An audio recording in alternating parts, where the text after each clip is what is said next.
Hello, friends, and welcome to episode 773 of the Juicebox Podcast.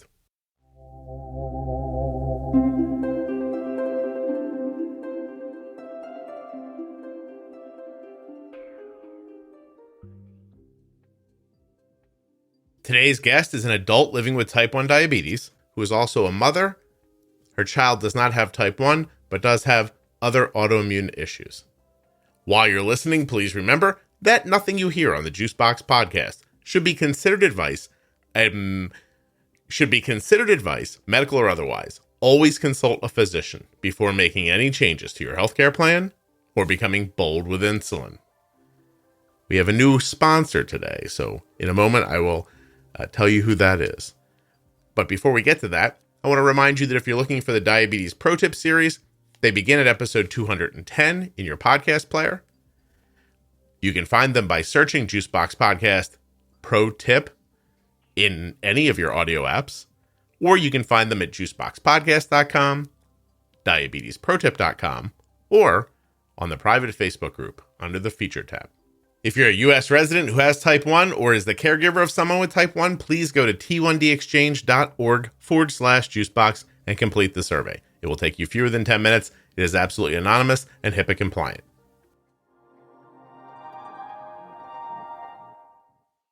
This episode of the Juicebox Podcast is sponsored by Athletic Greens, makers of AG1.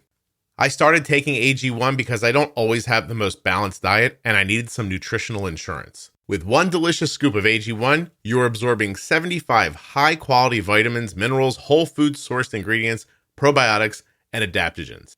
Learn more at my link, athleticgreens.com/juicebox.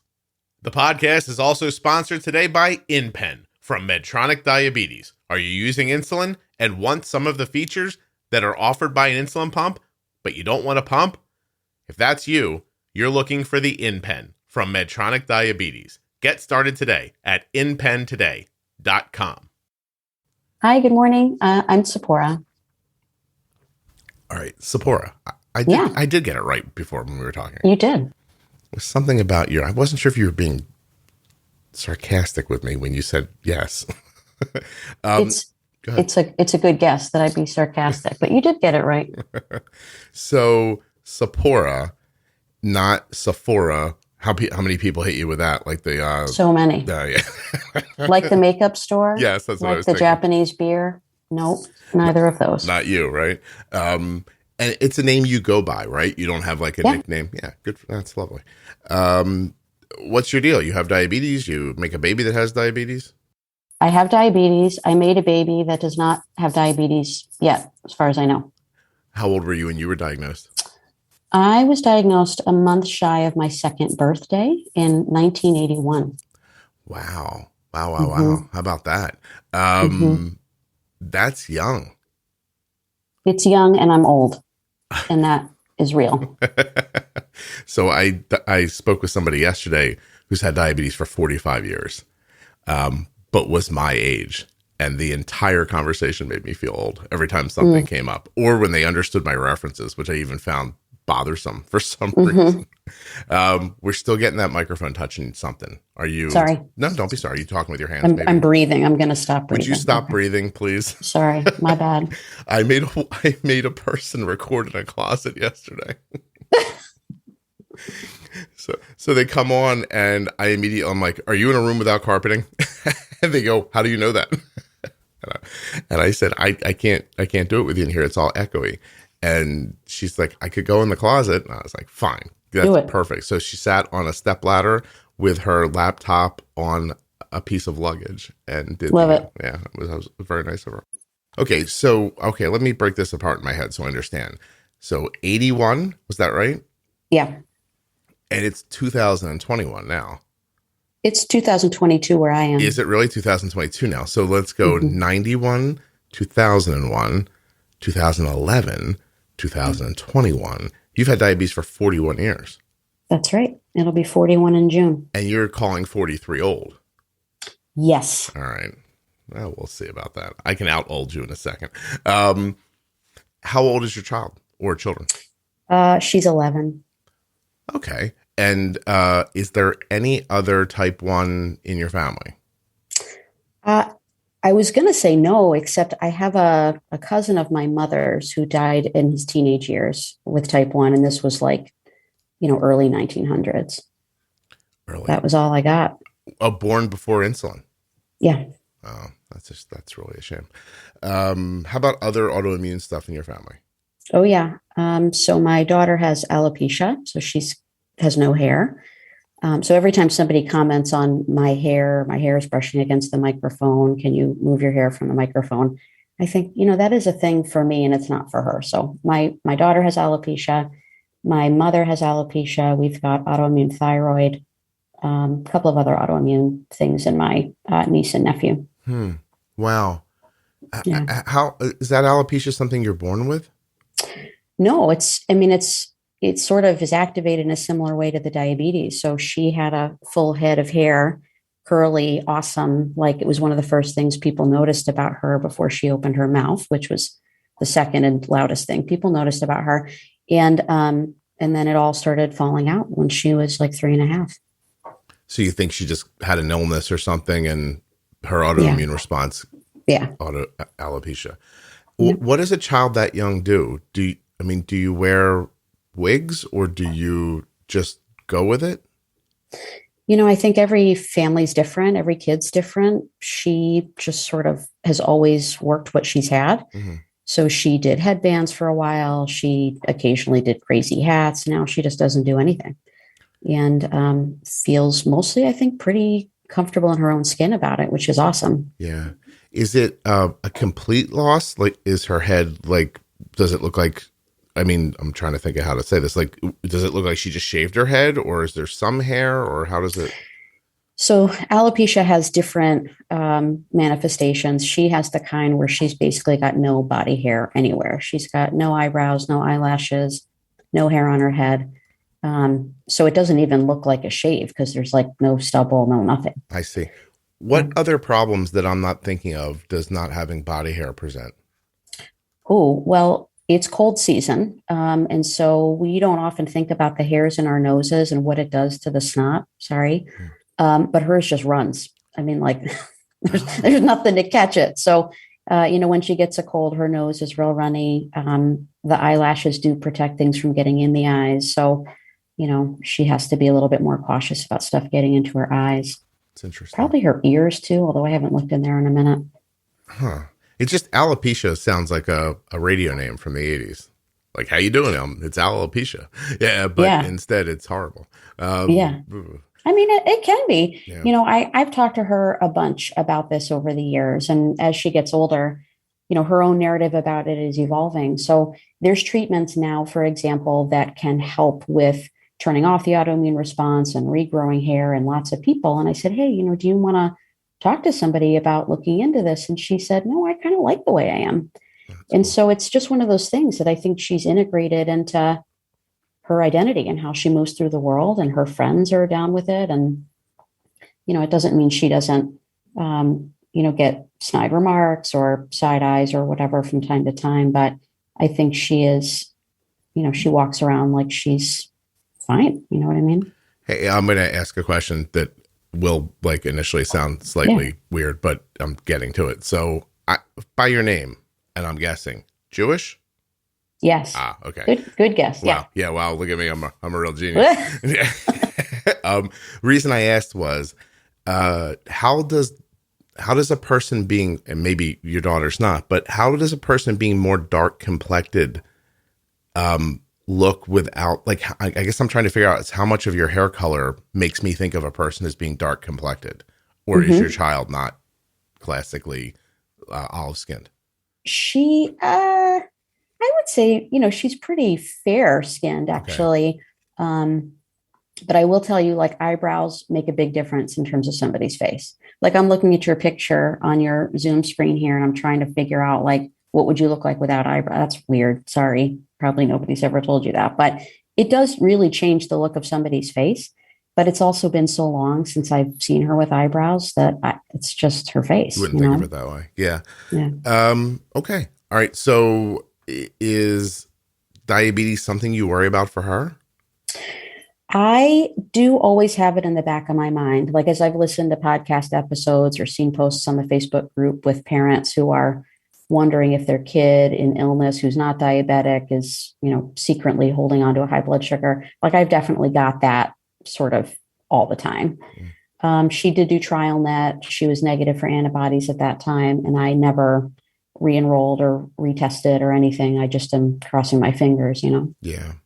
I don't say it here very often, or maybe I never said it, but sometimes I look at my son and I'm just like, please don't get diabetes. Like, right.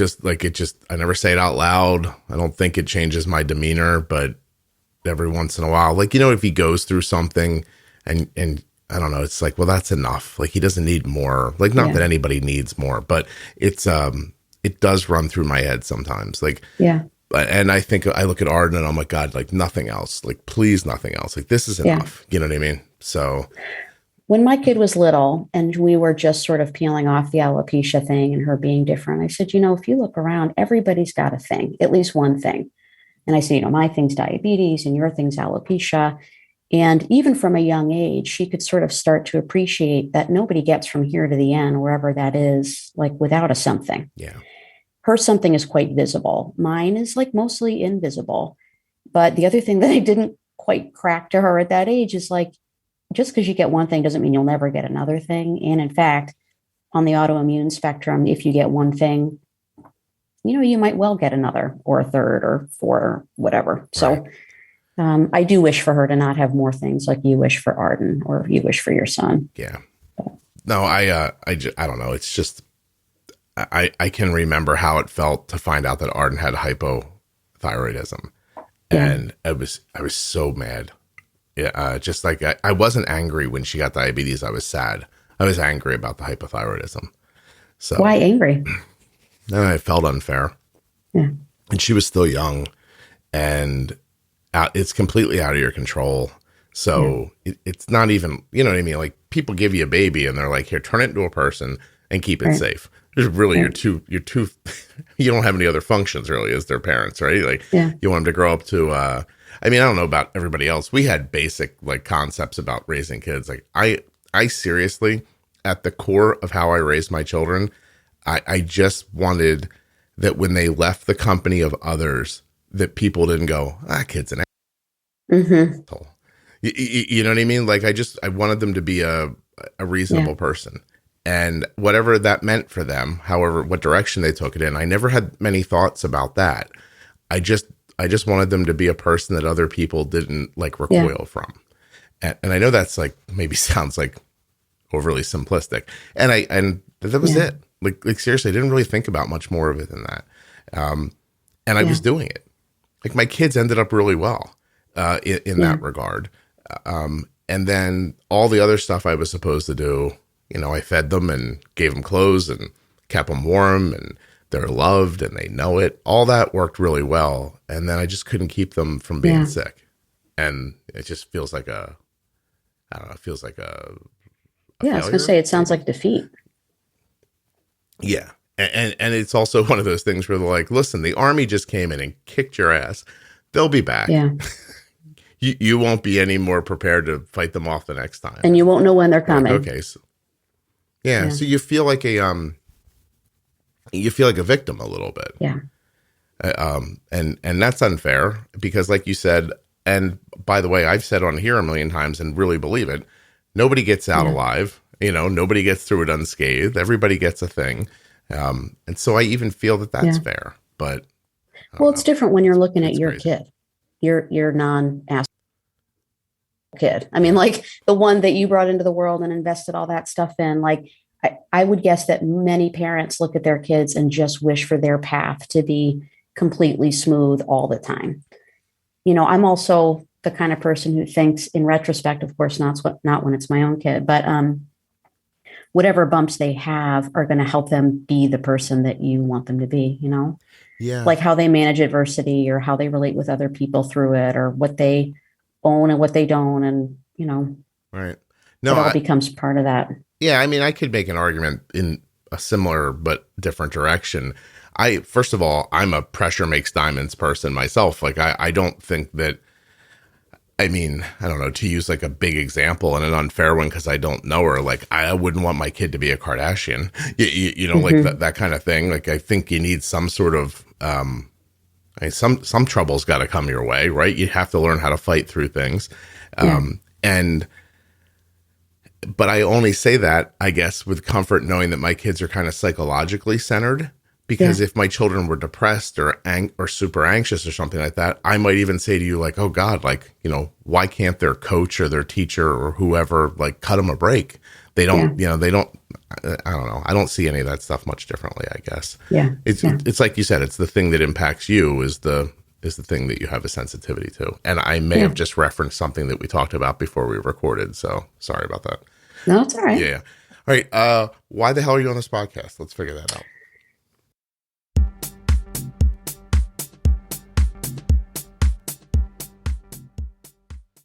I had tried 2 different supplement drinks and did not like either of them. And I kind of gave up.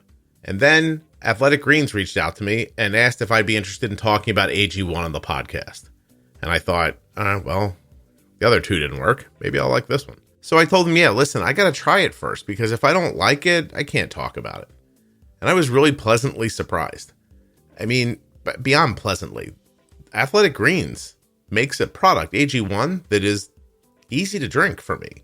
It doesn't cause all that pain and bloating that I got with the other drink. It's not gritty and nasty. It doesn't leave a weird aftertaste. Doesn't make me make a face. I don't stand at the counter thinking, "Good, you can do it, Scott. Drink it." It's really easy for me. You don't know me that well, but I have a tough time with I can't eat things I don't like, and AG1 must be something I like because I'm not running away from it. Usually I'd mix up the other one and look at it for like an hour, but this is great. Get up in the morning, mix. Here I go. 1 scoop of Athletic Greens and some water, knock it down, and I move on my day. It really is super simple. No matter your lifestyle, you can use AG1. Keto, paleo, vegan, dairy-free, or gluten-free. And AG1 contains less than 1 gram of sugar. No GMOs, no nasty chemicals, or artificial anything. And it still tastes good. How do they do it? I don't know. Athletic Greens was created when its founder experienced a ton of gut health issues and ended up on a complicated supplemental routine that cost him like $100 a day. But you can have AG1 for less than $3 a day. And why not invest in your health? For an amount of money less than a cup of coffee, you can get AG1 from Athletic Greens, recommended by professional athletes and trusted by leading health experts such as Tim Ferriss. Ooh, Tim Ferriss. Where's that name? Well, me too, Scott. I take it. Does that count? To make it easy, Athletic Greens is going to give you a free 1-year supply of immune-supporting vitamin D and 5 free travel packs with your first purchase. All you have to do is visit athleticgreens.com/juicebox. Again, that's athleticgreens.com/juicebox to take ownership over your health and pick up the ultimate daily nutritional insurance. Last thing, if you're already using AG1, no reason you can't buy it through my link. You know what I mean? Hint, hint. AG1. Get it from Scott. athleticgreens.com/juicebox. Links in the show notes. Links at juiceboxpodcast.com. Today's podcast is also sponsored by InPen from Medtronic Diabetes. Use my link, InPenToday.com, to learn more about the InPen. Would you like to take the right insulin dose at the right time? The InPen is a reusable smart insulin pen that uses Bluetooth technology to send dose information to a mobile app. Ooh, a mobile app? That sounds like it's on your phone. Offering dose calculations and tracking, InPen helps take some of the mental math out of your diabetes management. You know what I said earlier about some of the functionality that pumps have that you don't get usually if you don't have a pump? Well, the InPen gives you your current glucose right on your phone, meal history, dose history, an activity log, reports, glucose history, active insulin remaining, and a dosing calculator. You might be wondering how it does all that. Go check out InPenToday.com to find out more. You also might be thinking, this sounds incredibly expensive, Scott. Well, guess what? You may pay as little as $35 for the InPen. Offers available to people with commercial insurance. Terms and conditions apply. InPen requires a prescription and settings from your healthcare provider. You must use proper settings and follow the instructions as directed, or you could experience high or low glucose levels. For more safety information, visit InPenToday.com. That's a really good question. I was listening to some of your other episodes where you ask people like, what made you want to do this? And so I went back to my litany of Facebook messages to you, and I'm thinking, why did I ever reach out to him? The first couple of things I sent were like, hey, have you ever thought about this on the podcast? Have you ever looked at that? And mostly those questions were out of my own experience or wondering, like, is this a diabetes thing? And then one day I wrote to you and I was like, look, I don't really know if I have anything that would be of use to anybody else, but here's all the stuff I got. And if any of it would be cool, let me know. Yeah. Well, and I'm short. And then you're like, oh, you're short? Cool. Let's get you on the podcast. Don't give away that I don't have any real intake. Sorry. Intake, I don't know, rules or anything like that. Like, you're like, I'm short. I'm like, good enough. Get on here. We can in fairness, you were like, oh, you're short. You can wait a really long time before you record. And if you still want to do it, come do it. Well, that is, and I do feel bad about that every time. No, that's all right. Yeah. It is such a long, we figured it out the other day. It could take about 15 months from the time you email until the time your episode goes live. Yeah. Yeah. So it's a good problem to have. Sorry, go ahead. Oh no, it certainly is. I go into a slight panic and flop sweat every time I think about what would happen. I complain the whole time. Look at my schedule. I record every day. I need a break too. There are times where my voice hurts when I'm doing it. And then I think, I'll just take a week off. And then the other voice in my head is like, do not do that. Right. You're going to 6 months from now, you're not going to have content when you want it. So the one thing I thought you said in your note that was really interesting was that you said talking about training doctors and NPs about being good human beings. Yeah. And I'm dying to know where that came from. Yeah. So the short version of the long story, or maybe the medium length version, is when I was a kid, like I remember sitting in the doctor's office, in my pediatric endocrinologist's office, and thinking to myself, that's what I'm going to be when I grow up. I'm going to be a doctor. And not only am I going to be a doctor, I'm going to do diabetes, and I'm going to do it with kids. And probably lots of kids with diabetes have that thought from time to time. But I was like, these people suck, which I'm sorry. I won't, not all of them. But I remember thinking that as a kid. So I sort of set out my path from that age, whatever that was, probably younger than my kid. And that didn't go as I planned, mostly because I failed anatomy and physiology. Like I learned in my classwork that I probably wasn't suited for many reasons to go into medicine in that way. But I ended up sort of circling back into medicine through the pathway of getting my degree in family therapy and thinking about healthcare in a really different slice. Mm-hmm. But probably like my niche area is about that intersection between health and illness and how we experience it as people, and recognizing that lots of healthcare professionals don't really get good training in how to tend to that part. So there's really good evidence-based guidelines for managing all kinds of things, but most people don't know or don't get good training or practice in how to sort of meld that with like relating with other people. So I spent a lot of my time in that domain training people. You just made me wonder how many people decide they want to be doctors, then realize they wouldn't be good doctors and do it anyway. Well, right. I can't speak to that. Yeah, I can't speak to that. I probably can't even share stories without getting into trouble. But I will say, being a healthcare professional now is so much more than just the medicine. But like you have to get through that door of rote memorization and tons about the human body, which is like super fascinating. I probably wasn't fascinated with all of it. I've always been fascinated with the people part. So I think I probably found the right path for me that was the balance of that. So there's this thing that's in my head right now because it happened earlier in the week. I recorded an episode with a person who has had diabetes for a long time and had been told over and over again by doctors what a good job they were doing. As the years went on, this person came to realize that they weren't doing a quote unquote great job. Their A1C was higher than it should have been. Their variability was higher. Their health wasn't what it could have been, all this stuff. Yeah. And they recognized that, and they had pushed through and made changes that were good for them. But when they talked about their healthcare providers, they had two different doctors, one that they loved and thought was terrific, and one that they really hated and didn't like at all. Mm. And as I picked through it, I learned that the one that they loved was the one that was telling them they were doing great. Mm-hmm. And the one they hated was the one that was telling them that there was some ceiling here and places to improve. Mm-hmm. So it was fascinating because from a physician's perspective, the ones they didn't like were the ones that were trying to help them. The ones they did like were the ones that were telling them, hey, it's fine. Now, you all are never going to hear this episode, which is a shame. But because a couple of days after I recorded it, I got a message from that person and they asked me not to air it.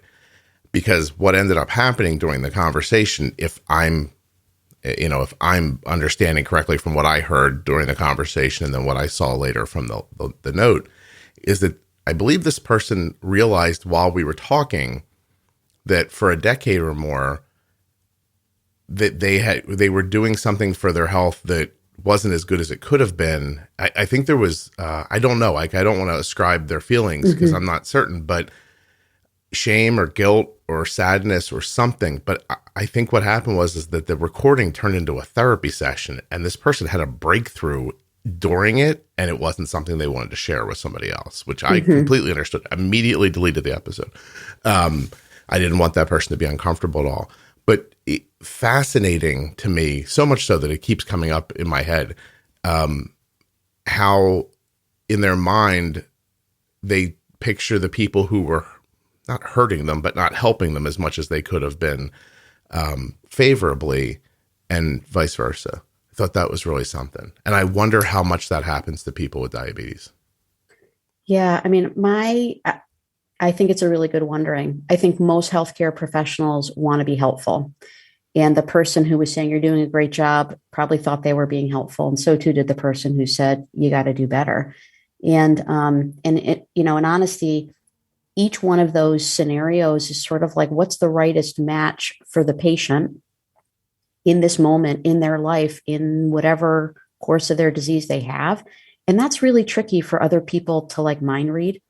So part of like a lot of the focus that I have in my work is trying to get people to ask, like, where are you on this spectrum of what are all the things that you need from me? How can I be helpful to you? Where are you relative to your own self-management or what your next goals are? Partly because we can't expect everybody to sort of do a one-off custom job of healthcare, except that each one of us is different and needs different things across the lifespan. You know what I mean? Yeah. Like what I need now from my healthcare team is different than what I needed when I was 18, thankfully. Yeah. I also, what you're saying is making me think about what if that doctor who was telling that person, like, you're doing great. What if they saw something else about them and they thought they can't handle any more pressure? I can't pressure this person. Hey, we're keeping their A1C in the 8s.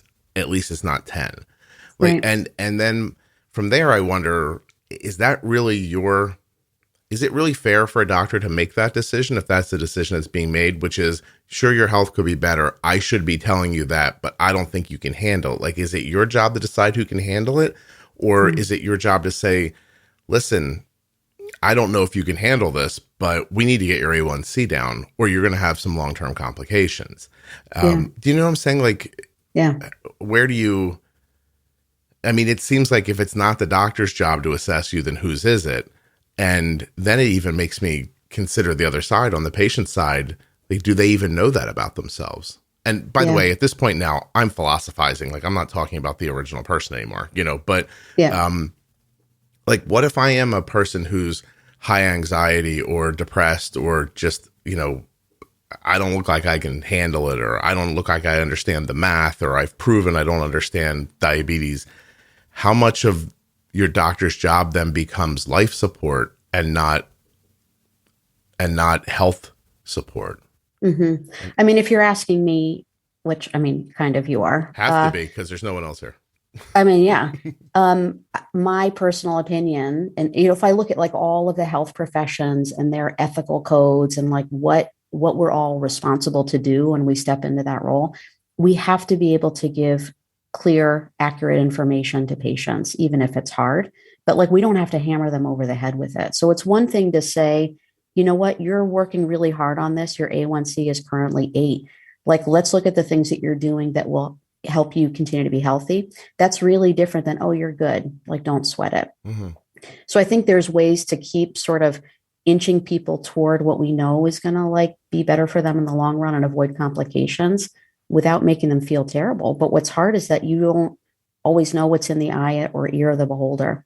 So some people are not going to feel great about hearing this 8 isn't good enough, except at like the right combination of this is what we know. These are what the risks are. Here's how I can help you.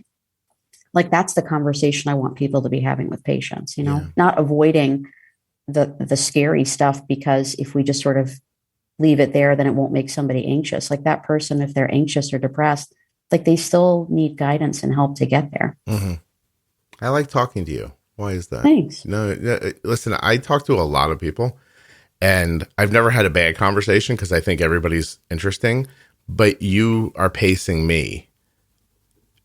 This is the pace as crazy as it sounds, like this is the pace I prefer, the conversation you and I are having right now, but other people's energy dictates the pace of conversations for me. And I don't know, yours is a good one. I like your tone, everything. I didn't know you were a therapist. See, it's so much better if you don't plan these things. It's really wonderful. I was just like, oh, she's a therapist. That's interesting. Like you could have said anything as your job, and I would have been like, oh, that's fascinating. I had no idea. I think that one of the, I mean, I don't know how obvious it is to everybody. Maybe therapists see it a little more who listen, but there are themes that I'm trying to reinforce quietly in the podcast, and the ability to talk to each other is one of them. Yeah. So when I think about that, somebody could have gone through medical school, ended up with a great degree and an understanding of a profession, and then can't communicate it to someone. Yeah. That's just like, I mean, it makes you feel like, well, why are we even trying? Like, you know what I mean? Like, I mean, you can make a doctor who can understand the medicine, but can't keep you from feeling attacked when they explain it to you. It's terrible, I mean, I think it is terrible that it feels like we sort of we shouldn't have to choose. None of us should have to choose, but they're also different skill sets. Like when I was pregnant, I remember somebody saying to me, would you prefer a doctor who has really good technical skills related to the delivery, which was going to be complicated, or someone with a good bedside manner? And that question always stood out to me because I'm like, wait a second, these are not mutually exclusive things. Why can't I have both of them? In reality, the question was, I'm thinking of these specific people, and this person, her strength is this, and this person, their strength is that. But, part of my mission and my work and in my sort of everyday thing is probably not unlike yours. Like, I want us to be good to one another. So whether you're a healthcare professional or any other kind of person, like how you approach others in your world is really important. And I think a lot of that stuff is teachable, practicable, and betterable. That's not a word. But the people have to want to do it, or they. So it's so funny you brought this up as an example, because my wife has given birth twice. The first time she got bow tie, no personality to speak of, almost no facial movement while you were discussing things with him. Great doctor. Dry and calm. My son came out with a knot in his umbilical cord. And I went to cut the umbilical cord and I saw the knot and I pointed to it and said, is that a problem? And he held the baby towards me, Cole, and showed me that it was alive and went, apparently not. I mean, that was the that was the extent of his bedside manner. Yeah. I mean, just a monotone and quiet and a slow speaker. But man, you couldn't get a person to say, this isn't the guy you want in the room if something gets sideways, Yeah. Then the next person comes for Arden, and he's full of life and gregarious and everything else. And as Arden's coming out, he's across the room, and I see this big eyes behind his mask, and he runs towards Kelly's vagina as if the baby is about to fall out of it. And turns out, and he's almost looks shocked by it, and I have no comfort while he's delivering the baby whatsoever, because he's just sort of like, woo. Like you'd sit and have a beer with him, but like he forgot he was going to be delivering a baby. Wonderful guy. Was pretty upset that he was in charge of catching Arden. Yeah. You know, and why, to your point, like, can't we blend those people together? I do, in fairness, I do think there is increasingly like less gap there.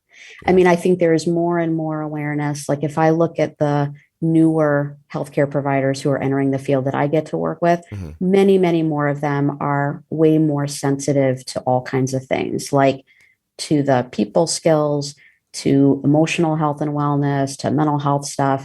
And, you know, part of it probably is the specialty that I work in and practice in. But also, like, I think the generations are like, wait a second, we actually need to bring a lot of different things to medicine or to healthcare, and people are selecting when they have those skills too. So I don't think it's really like an all or nothing thing, and I do see it's getting better. Do you believe, just your opinion, obviously, but are they more aware because they want to be, or because they think they have to be, and does it even matter why they're doing it, as long as they're doing it? Yeah, I mean, I think it's probably both, and it probably doesn't matter what the genesis is. Like, you know, here's the other reality, which is going to sound sort of silly when I say it, but like healthcare people are people. Yeah. That should be like a song or like a Kermit the Frog situation. But, you know, I think there are so many things that can get in our way of connecting with another person. And that's true no matter what kind of work you do.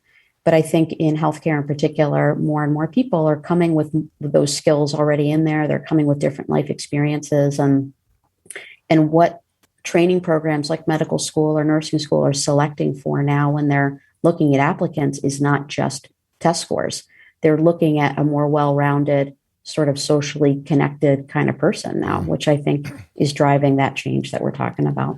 Hey, a minute ago when you referenced Kermit the Frog, were you thinking of Rainbow Connections when you heard? Absolutely. Why did we both know that? I don't know. As you said that, I thought whatever she just said, that little like made up t-shirt slogan you said, I thought it's reminding her of Rainbow Connection. And or Barbara Streisand.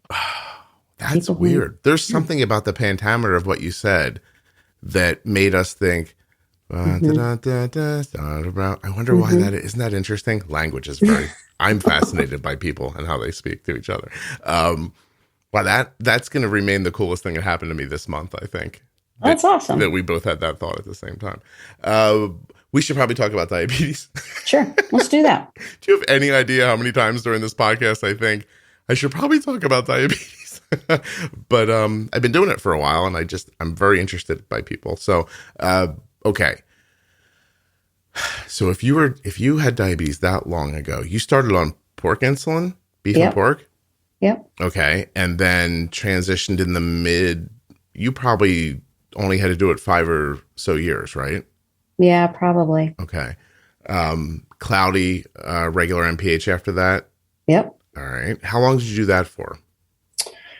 You know, I don't really know for sure. Partly because I wasn't responsible for myself up until, yesterday. So when I was really little, I mean, I think I followed that path probably through on the NPH and regular, I mean, probably at least till I was my daughter's age. She's 11. Okay. I got my first pump when I was 21, but I was on multiple daily injections up until then. But by that time, I think had graduated. I don't even know that I ever made the leap to Lantus, actually. So what is your health like now? Did it work out? I mean, I'm here talking to you, so it's working okay. In general, things are pretty okay from the diabetes perspective. I do have some retinal complications, which just sort of feels like an unlucky break.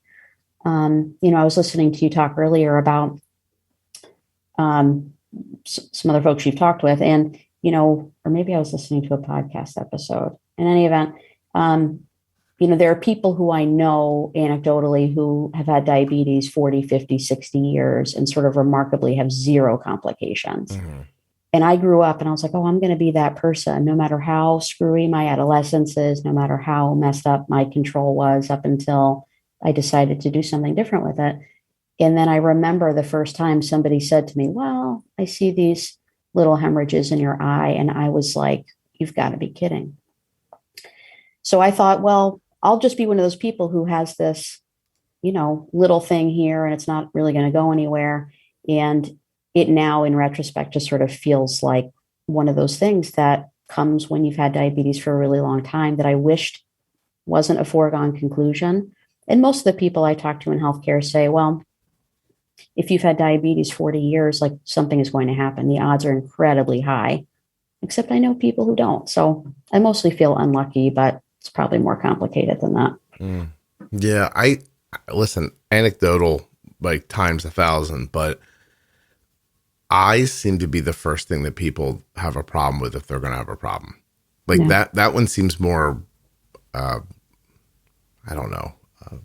I don't want to say it happens more often, but the frequency that I hear about it while I'm talking to people is, and it's usually people coming right out of that time frame where you were diagnosed too. Just that like, the story of like, I used to inject once a day, and then it was twice a day. And then I went to this one, and we didn't really count carbs. And I just, we didn't have a meter for a long time. Right. But you were diligent about doing what you were supposed to do. Mostly. I mean, it legitimately blows my mind when I look at people in my social circle who are new to diagnosis or have kids who are, and I'm like, oh my gosh, you are hitting the ground running with like the absolute best. And, actually probably in retrospect, I did too, but the absolute best at that time was like urine dipsticks and standard issue injections of insulin. And like, you roll the dice and hope it works. Okay. Mm-hmm. When I was a kid, my A1Cs were always in the 8s and 9s. And I went back and looked at notes from my doctors at that time, and they were like, yep, everything's stable. Looks good. Yeah. That was the best they could hope for, really. Well, right. Because I had scary lows too. And scary lows in a little kid is scary. You know that probably better than anybody. So I think, everybody did the best with what they had at the time, the best of what they knew, the best of what the treatments were. And I think, it just sort of stinks that decade, that first decade in particular, or maybe the first two, if we transpose that to a diagnosis in the early 2000s or this decade, like things would probably look really different. Yeah. So, no, I mean, I think it's maybe akin to saying, gee, in 1960, can you believe we got to the moon in that piece of tinfoil? Wouldn't it have been great if we had Elon Musk's rocket? Like you sure would have been, but we didn't. And there was no way to. So you can't feel even, I mean, I guess if you want to be healthy about it in your mind, you can't look back and just say, oh, I wish it was different, because it's what it was. Right. I mean, like I can wish it was different and accept that it is as it was. You know what I mean? Yeah. No, I mean, I feel like if we could like somehow resurrect somebody from the 1800s and say, wouldn't it have been cool if you had a pickup truck when you're trying to get to Oregon?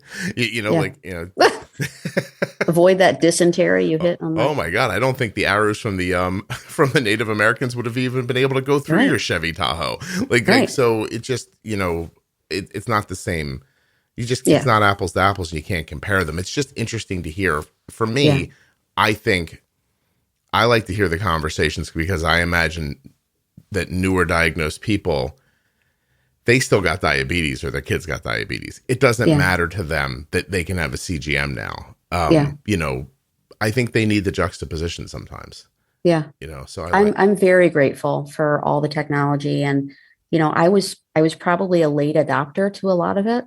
But now that I have it, like, I'm not sure I can't ever go back. It's sort of awesome. Right. Well, I think that if you're having diabetes and sticking with this line of stupidity when I make things up in my head, you have a Chevy Tahoe now. You're trying to push west, and good news, the Cherokees did not upgrade to bazookas.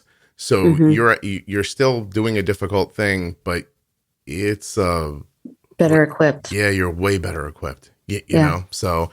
For sure. Anyway, so you grew up in a family with a lot of children? I did. Like brothers and sisters, more than you can count on one hand, or?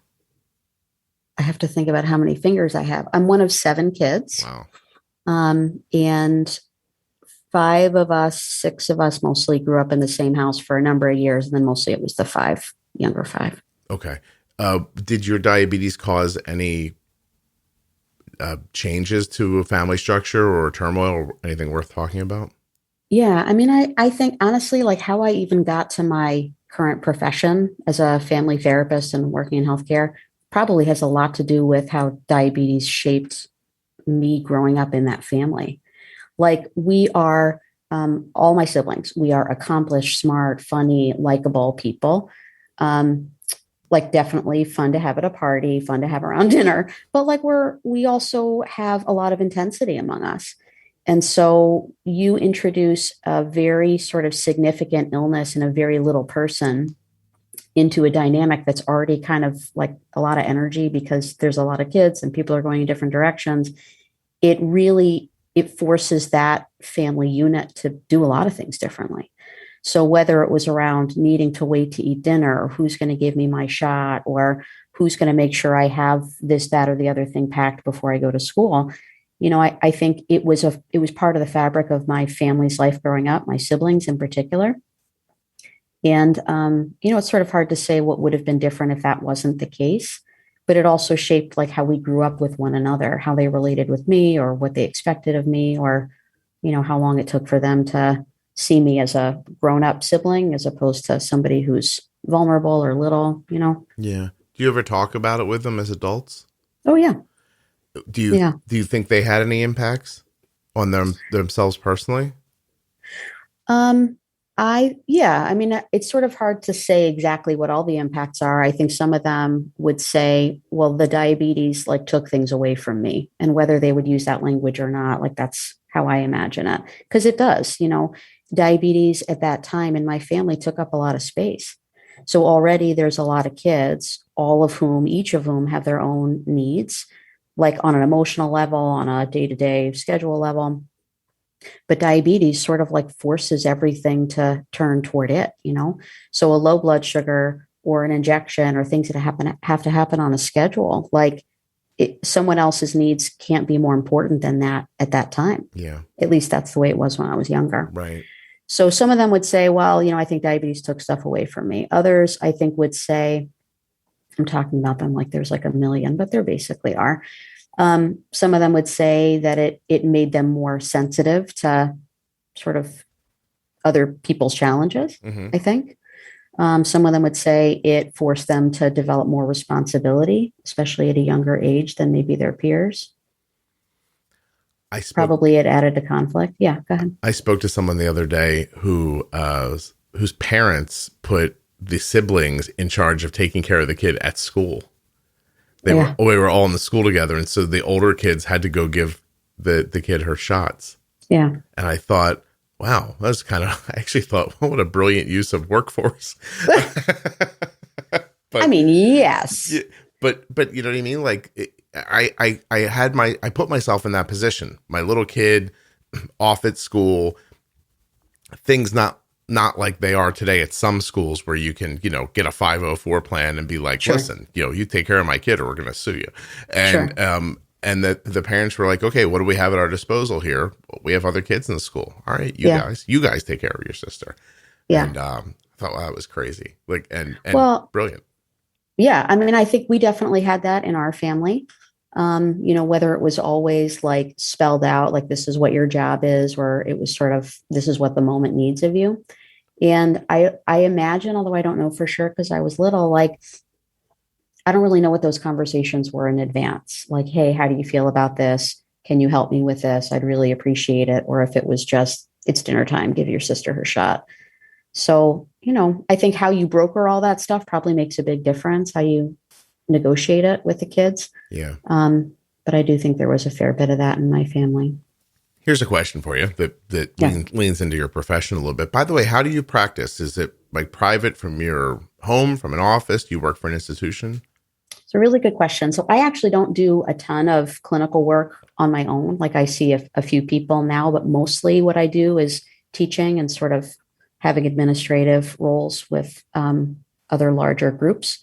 So I work in a medical school and I work in a couple of our medical schools, clinical departments where I'm doing all the training and education that you and I were talking about. But in terms of like my own direct clinical work, I do a lot less of that now than I used to. Well, you seem like you would have been really good at it. I hope. Yeah. Well, how much of your job is theoretical? Like, how do you mean? Well, I don't know what I mean. Let's figure out what I mean. So,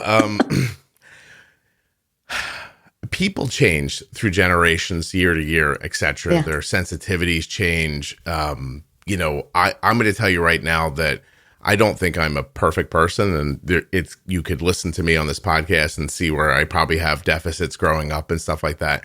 But I grew up in a world where if I misspoke, someone would slap me. Yeah. If my dad lost his temper, he might keep slapping me. At this point in the world, one of those incidences would have had me taken out of the home even. And yet it didn't happen to me like very frequently. And here I stand before you. I'm a fairly well-adjusted person. And so that's, I don't know.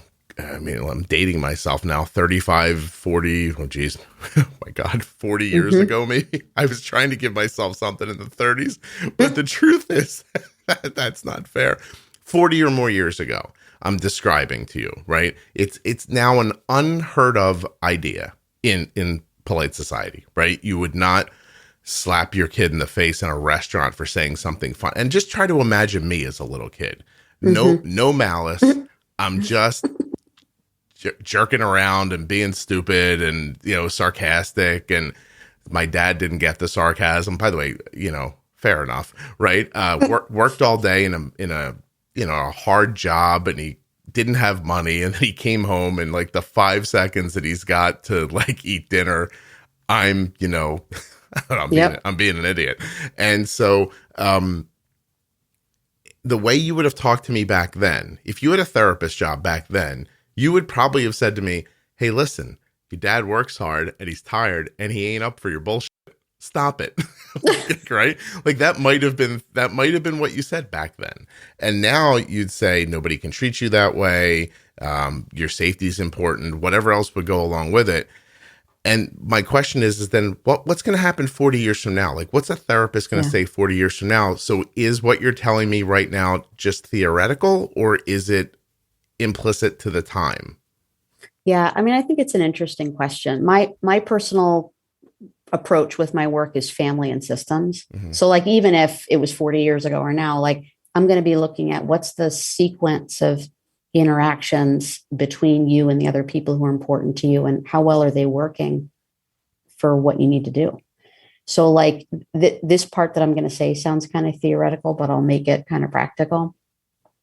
Like if you say it's important for me that in my family's home, we have loving relationships and we look out for one another.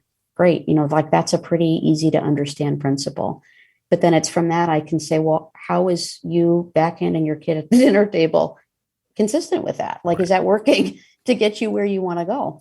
And I think in that way, I take whatever is theoretical, I combine it with what the people in front of me say is important to them. And then I try to figure out how to help them close the gap.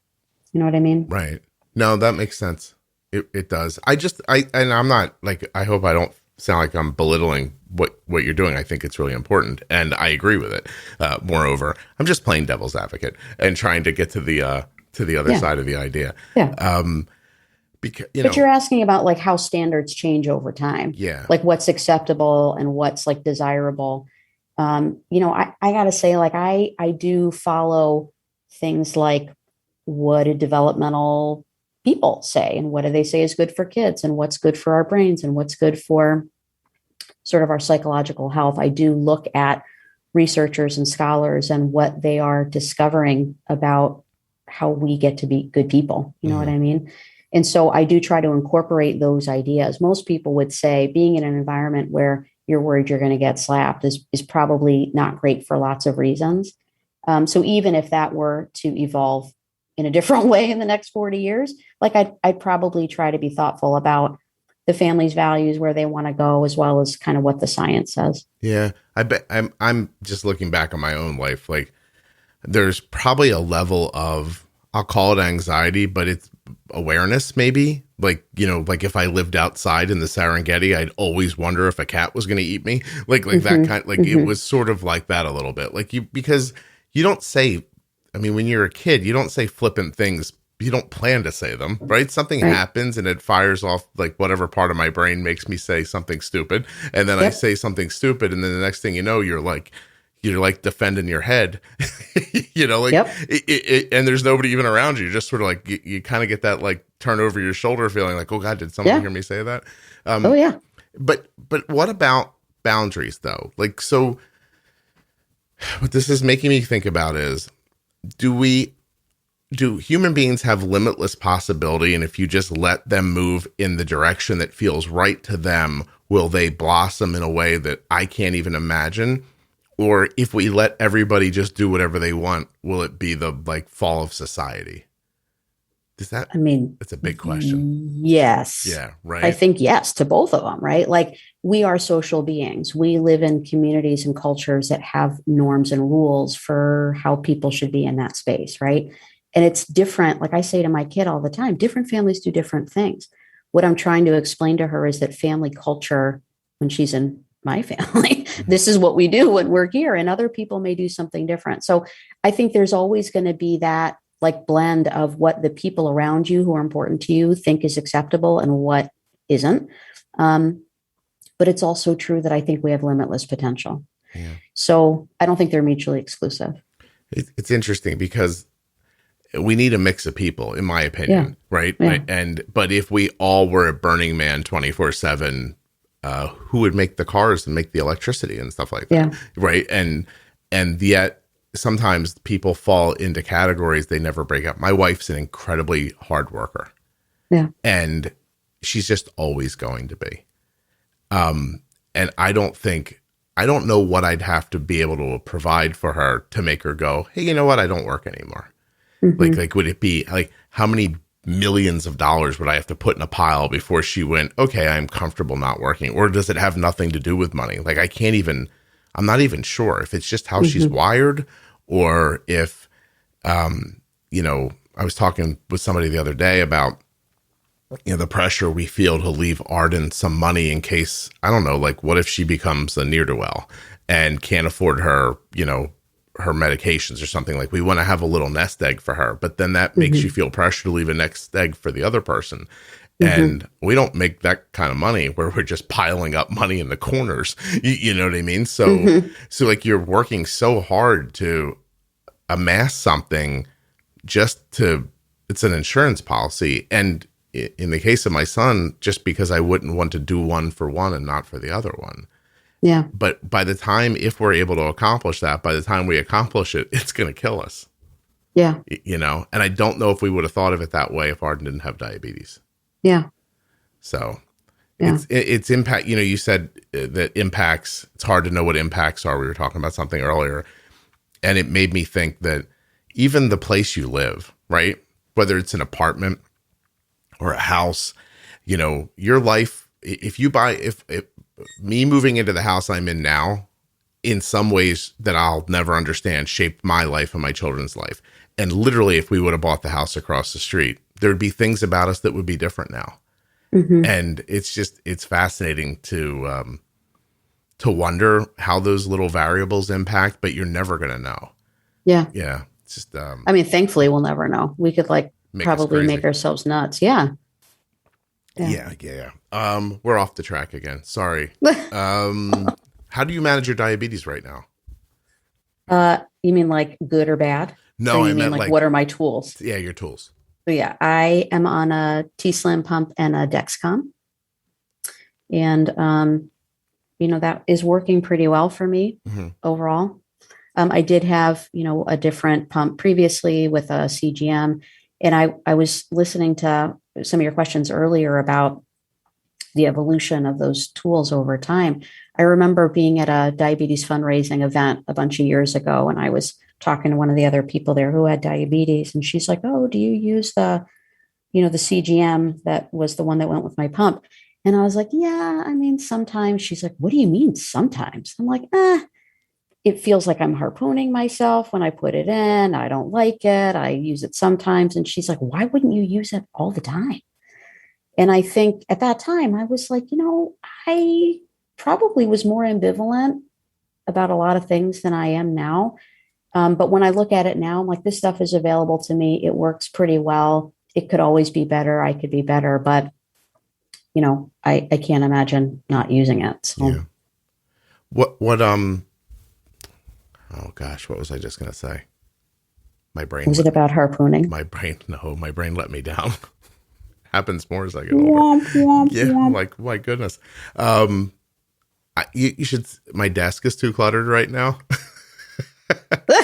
I need to like clean it off because there's too much that I can see while I'm talking. I know that sounds crazy, but, all right. So I'm on a Tandem and a Dexcom. I got my question. Yeah. Thank you. Do you use the algorithm? Do you use the Control IQ or the? I do use the Control IQ. Yeah. How do you find that? And was it difficult to do because you've been in diabetes so long? Like, to me, I wonder if a person who's had diabetes as long as you have looks at Control IQ or, any of the other like algorithms, and is it like getting into a modern car and letting it lane keep for you and speed up and slow down? Are you like, I'm not letting something else do that? Or are you happy for it?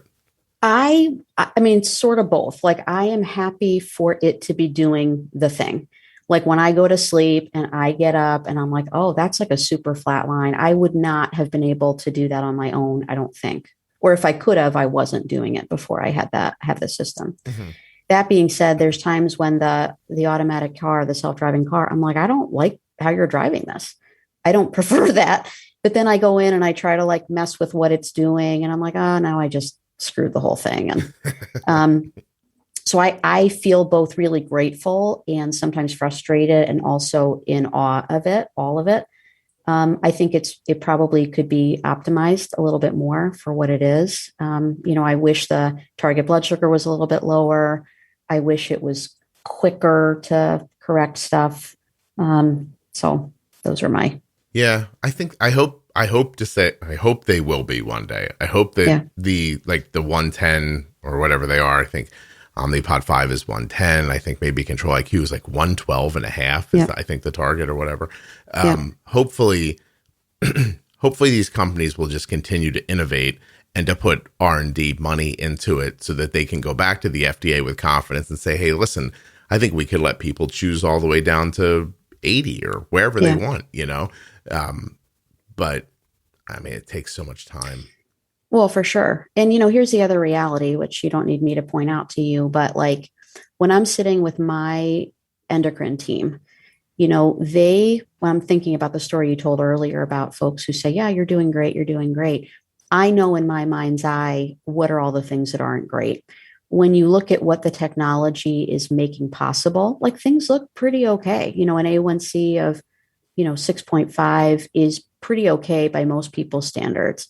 That being said, like my variability is higher than I want it to be, or sometimes I hang out in the 200s for days and don't know why, and don't really want to think it's about the hormone things that happen when I get older or whatever else. Like there are still like things that I do that influence the effectiveness of the algorithm. And in some ways, like they're never going to know those things as well as I do. I'm always probably going to think I could do better. But in the meantime, having technology that takes a bunch of that guesswork out is like super helpful, because otherwise it's kind of a full-time job on top of my other full-time jobs. I have to be honest, if when I'm talking to people, I do my very best not to be judgmental, like not to let my own personal, like, I don't know, like how to put it exactly. Like I try not to make snap judgments when people say things like the person who is talking to you, like, is me. But at the same time, if you put me in my personal life, there are times when I hear people say like, oh, the doctor told me I was doing great, and I just believe them. In my mind, I think, what? So, I mean, you're unaware that a 9 A1C is not okay? Like that sounds like a lie to me, and then you start getting into the psychological part of it, which is, look, someone told me what it really means to me when they say someone told me it was okay and I didn't question any further is I got to pass not to think about this thing that is hard for me to think about. Yeah. And, sometimes it comes out of their mouth blaming, but I never hear it that way. I don't know if that makes sense or not, but no, it does make sense. I think, that like anxiety thing that you were talking about, I think I probably have that hardwired. Like I'm always thinking about what's diabetes doing in the background, even if I don't think I'm thinking about it. And because that's been true my whole life, and because I know like better control is just better in the long run, especially, when I already have some complications, that track in my head is like going all the time. That doesn't always mean though that I make great choices. Like sometimes I just want to eat ice cream for dinner. Mm-hmm. Yeah. Well, I understand I that. mean, just for real. I made myself a waffle the other day, randomly in the middle of the day. I mean, why not? Tziporah, lunch waffles. I'm going to tell you something now that I'm embarrassed by. Okay. Great. Mm-hmm. This is a safe space. It's not. People are going to hear this. So if it was safe, I wouldn't get so many emails. My brother takes me to a diner one day. My mom, my mom goes in. My mom has cancer, right? She's doing pretty good, but we learned my mom has cancer 6 months ago or so. She has to go have surgery. She's 79 years old.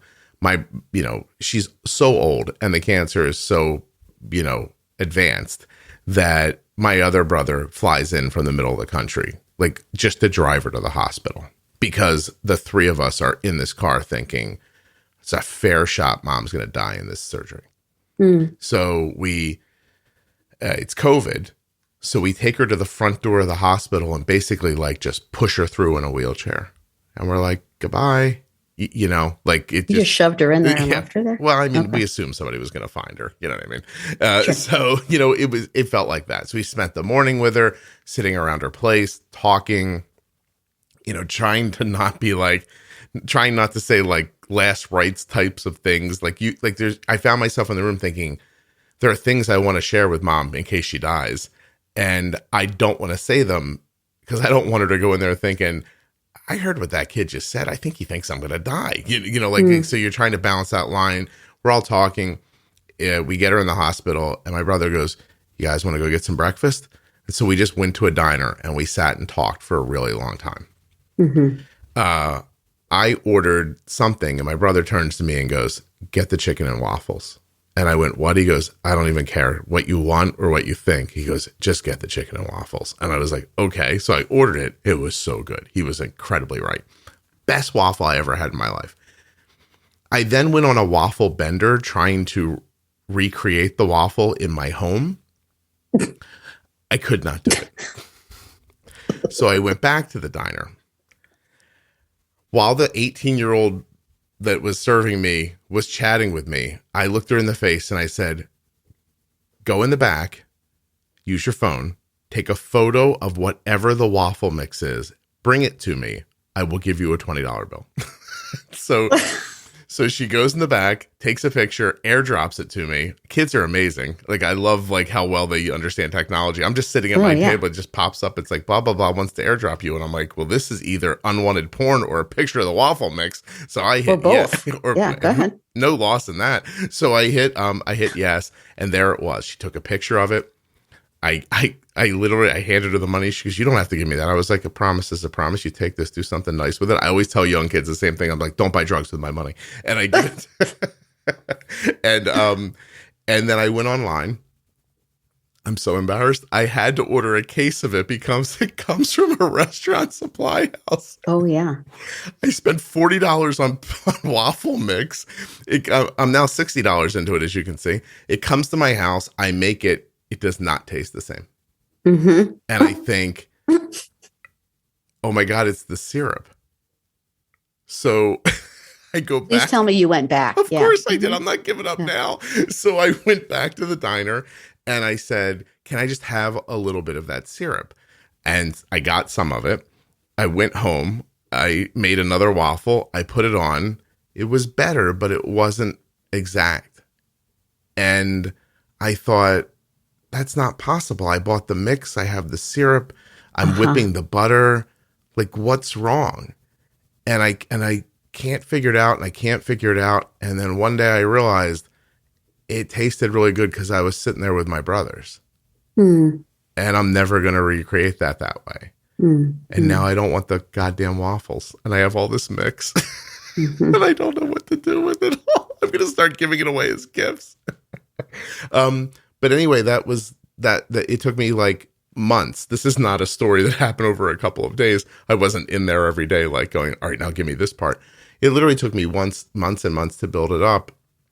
And then that's what I figured out. The way those chicken and waffles tasted had nothing, because I then went back and ordered the chicken and waffles again and sat there by myself at lunch and ate them. It wasn't the same.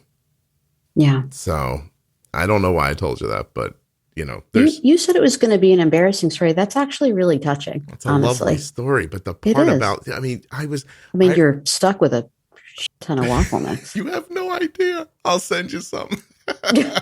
I should give it away online. The contest of half opened, half consumed waffle mix. Yeah, it is. In a vat. It is really good. And by the way, the syrup did upgrade it significantly. But what I figured out was that restaurant syrup is poison.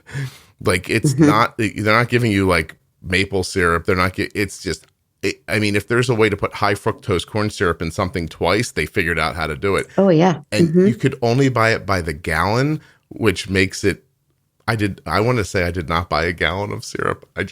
You bought a case of gallons of syrup? I took a tumbler to a restaurant and strong-armed a 19-year-old kid and filling it up. It's actually sort of amazing you haven't gotten arrested in this story. I'm delightful while I'm doing it. Yeah, I bet. And I'm throwing money around. So, no 20-year-old kid's going to be like, say again, you're going to give me $20 to do what? And it's like, okay, that's fine. So anyway, and I have not been kicked out of the restaurant. But yeah, I don't know. Anyway, my mom, I should say, zipped through the surgery astonishingly well. She had a full hysterectomy, a tumor, the tumor the size of a grapefruit on her ovary. And the day after the surgery, I'm on the phone with her because I can't go see her yet.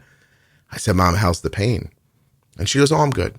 And I was like, oh, they got you all loaded up on stuff? And she goes, I took a Tylenol and an ibuprofen. And I thought, old people are tough. She's a tough lady, yeah. She's ibuprofen, Tylenol, cut from her sternum down and a bunch of stuff removed. She goes to rehabs herself for a week, goes into another place, pulls herself together over the next month, starts chemo. She's 5 treatments into 6 chemo treatments right now, and she's doing well.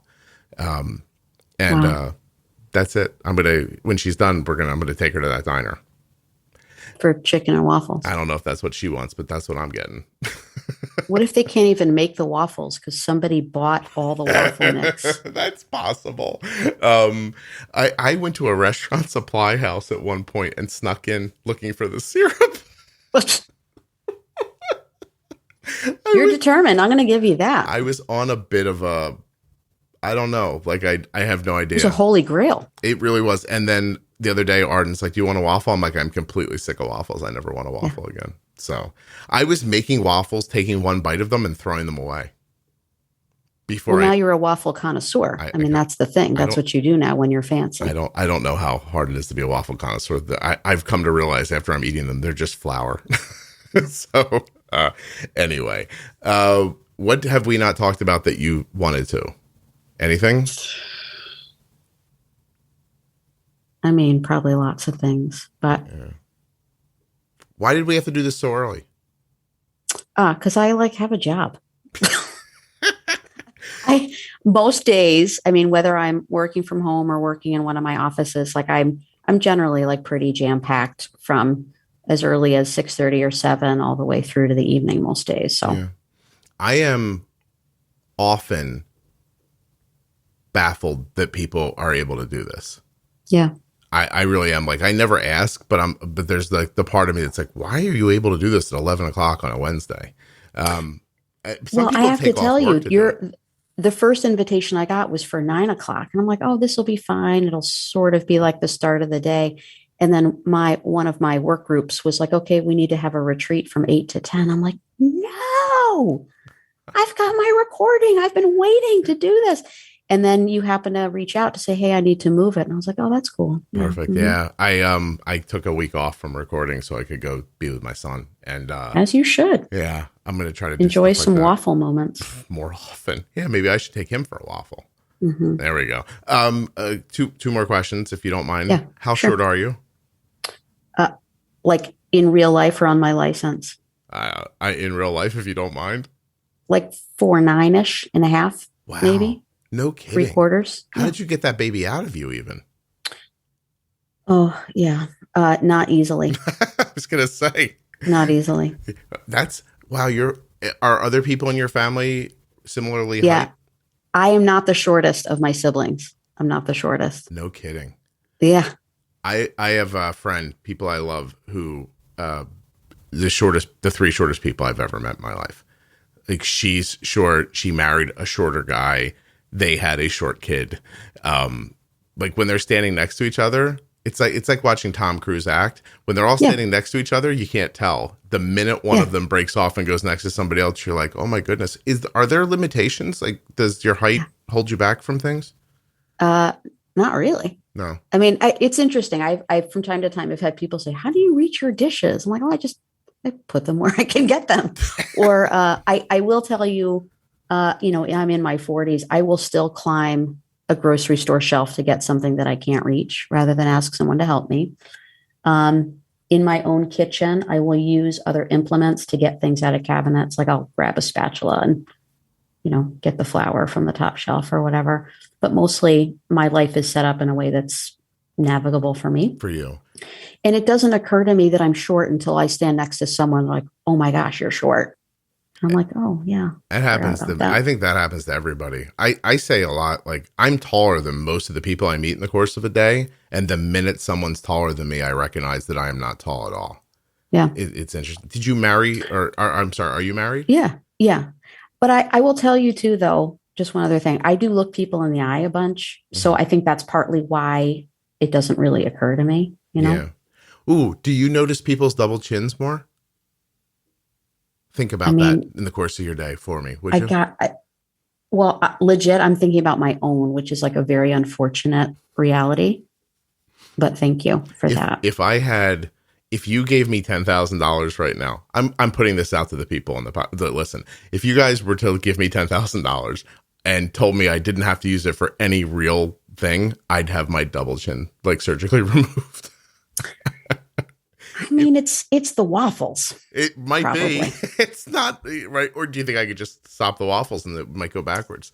I can't say for sure. Yeah. I just noticed I saw a person from a camera angle of lower recently, and I thought, oh, they look different from lower up than they do from my eye line. Mm-hmm. And that's what made me ask you if you're do you see people? I wonder, do people look different to you than they do to other people because of the angle? I mean, we'll never know. No, we won't. But like most of the time, like I don't like have meetings where I'm standing next to people looking up at them. Otherwise, I would have like a serious neck problem. How tall is the husband? But like 5'4". Oh, he must be so happy he met you. He must feel like a giant, right? Don't you think? Is your daughter taller or shorter? Or? I mean, she's still for the moment shorter than I am. She'll probably be like 5 feet. Okay. Yeah. I saw Arden last night in a video. She's doing something for school and they had to record themselves dancing so they could, I don't know, it's not important. And she's in a video with a guy who's probably like 6'1", and Arden's 5'7". And then there's another girl in the video who's 5'1", and she looks like their child. Yeah. It's really interesting. Yeah. That's real. Yeah. No kidding. Always front row for the class picture. Always. There she is right there. Did you name your kid something different? And do all your siblings have like more different names? Does your name mean something? There's a lot of questions in there. Oh, I thought you wanted to say like, did I name her Medtronic or something? I did not. Do you mean like Jewish names? Yeah. I mean, do you like, do all your brothers and sisters have names that are more reminiscent of yours than of mine? Yes. Yeah. So all of my siblings have first and middle names that are from the Old Testament, which is actually kind of interesting. I didn't really grow up in a religious family. But my daughter does not have an Old Testament name. Okay. Yeah, that is interesting. So not particularly religious, but your parents went that route. Mm-hmm. Yep. Yeah. Did they feel like they had to? I don't really know. I mean, mine is like not a super common name either. And I'm like, okay, well, I guess being the 6th out of 7, like you run out after a while, but, it's still pretty unique. Do Jewish faith sometimes like the first letter has to match somebody else? Yeah. So all of us are named for somebody. So I'm named after my mom's favorite aunt who didn't have my same English name, but thankfully I don't have her English name. Her Yiddish name was Fagala, which means bird in Yiddish. Okay. And so that's how I got this name, which means bird in Hebrew. Ooh, you listen to this podcast, right? Yeah. How bad is my Yiddish? I mean, like, what's the scale? I don't whip it out often, but like I know some phrases. Yeah. Yeah. I mean, is it cringeworthy when I say it, or is no?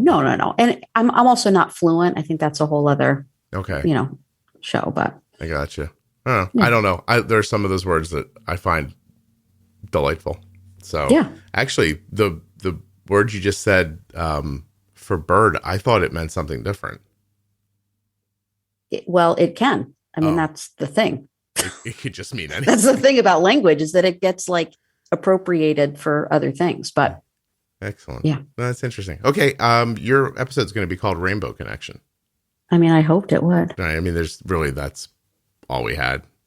I mean, that's fine. Yeah, I thought it was like tight. I was like, "Ooh, excellent. That's going to happen." That's awesome. All right. Would you hold on for 1 second for me? I appreciate you doing this. Absolutely. Thank you.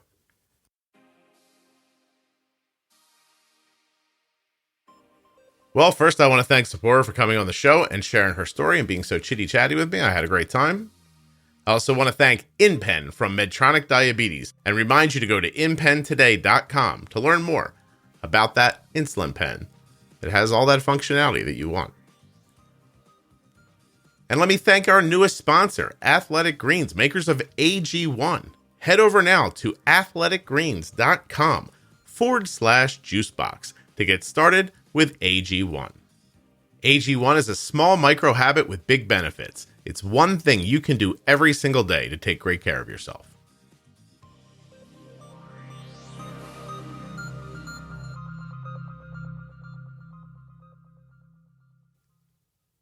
Thank you so much for listening. I'll be back very soon with another episode of the Juicebox Podcast.